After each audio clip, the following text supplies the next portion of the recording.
সব নিয়ম কানুন সব ভুলে যাবে। নিয়ম কানুন ওরা কিন্তু কোন দিক দিয়ে ফেলে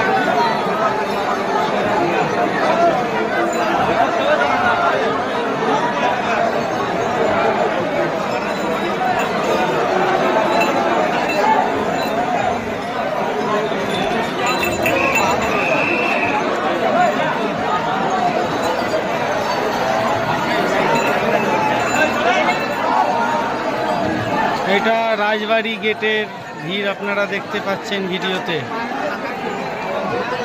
জঘন্য অবস্থা এখানে।